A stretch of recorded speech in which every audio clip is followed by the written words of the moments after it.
Bonjour Stéphane, je m'appelle Julien et c'est assez difficile pour moi de t'écrire aujourd'hui, mais j'en ressentais le besoin. Eh bien Julien, bienvenue. D'abord, merci mille fois de ta confiance. Merci beaucoup de m'envoyer cet email. D'ailleurs, vous pouvez tous et toutes envoyer un email pour partager. Je lis vos emails avec grand plaisir et bien sûr, je fais des vidéos si vous le désirez également. L'adresse email, oui, très juste. Donc c'est bonjour@stéphaneshow.com.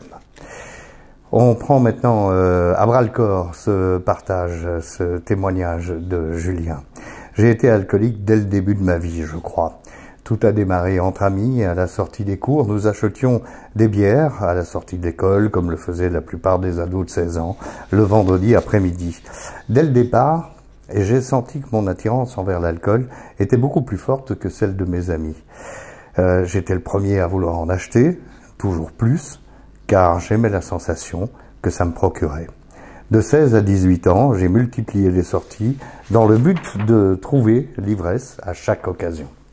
C'est vrai que c'est toujours dans le but de trouver l'ivresse. C'est pas parce qu'on aime le goût, je veux dire.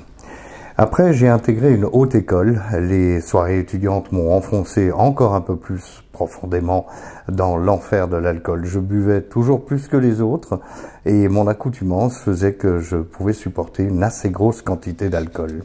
Cela a duré 8 mois, sortie incessante, suivie de cours le lendemain à 9 h. Autant dire que les gueules de bois s'enchaînant, mon aptitude à suivre les cours était devenue complètement inexistante. J'ai donc abandonné mon année car mes résultats étaient catastrophiques. De retour chez mes parents, à 19 ans donc, je consommais chaque jour en cachette dans ma chambre. Je me servais dans la réserve d'alcool de mon beau-père, grand classique, en étant discret, en mélangeant toutes sortes d'alcool avec de l'eau, du coca ou de l'ice tea pour ne pas éveiller des soupçons. Tous les soirs, le même rituel, boire jusqu'à ce que je vomisse, et aller me coucher quand la bouteille était vide.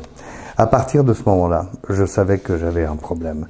Je me rendais compte que ce n'était évidemment pas bon. Alors pourquoi je ne pouvais pas m'arrêter? La question c'est pourquoi je ne peux pas m'arrêter, en effet. On se la pose tous et finalement on va voir dans le récit de Julien, dans ton récit Julien, qu'on peut s'arrêter. Chaque matin, se réveiller avec des maux de ventre, maux de tête, envie de rien, c'était ma vie et j'avais commencé à accepter cette vie. J'avais commencé à travailler dans le milieu de l'Horeca à 20 ans, après avoir quitté mes études, et j'y ai rencontré la personne qui partage ma vie.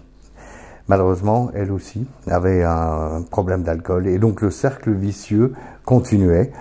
Chaque soir, quand on rentrait chez nous, on ouvrait une bouteille de vin. Ensuite, c'était devenu un cubi de vin chaque soir, à nous deux.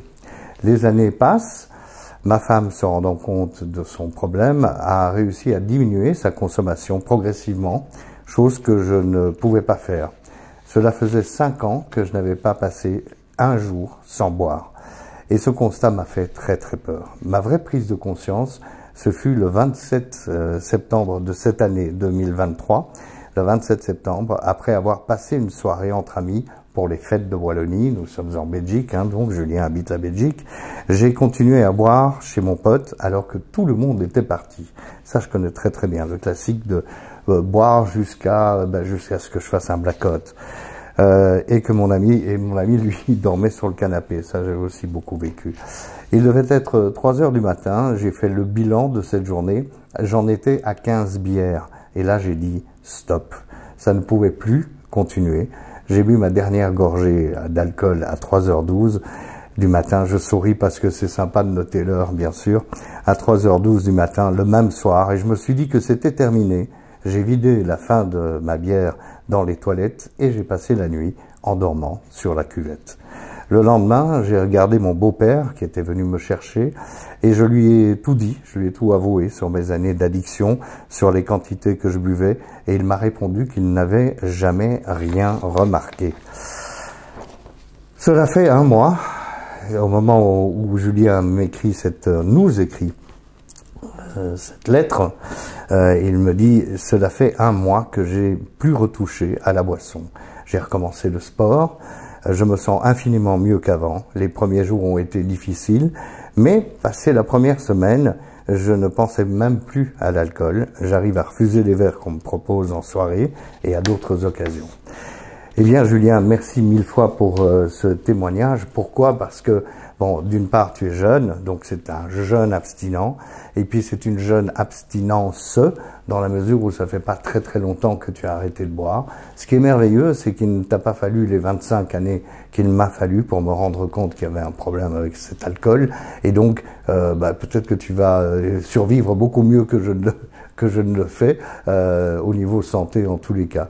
Il est très important de se dire que il y a une phrase là-dedans qui doit nous marquer, de se dire que au bout d'une semaine, ça va mieux. Alors on a très très peur d'arrêter, bien sûr, quelle que soit la consommation de tabac, consommation d'alcool, de drogue, etc., etc.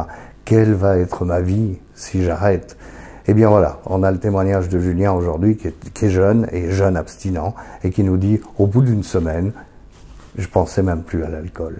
Voilà, je pense que c'est un témoignage qui nous sert d'espoir et je te remercie encore beaucoup Julien et je te souhaite de belles années, de très belles années d'abstinence.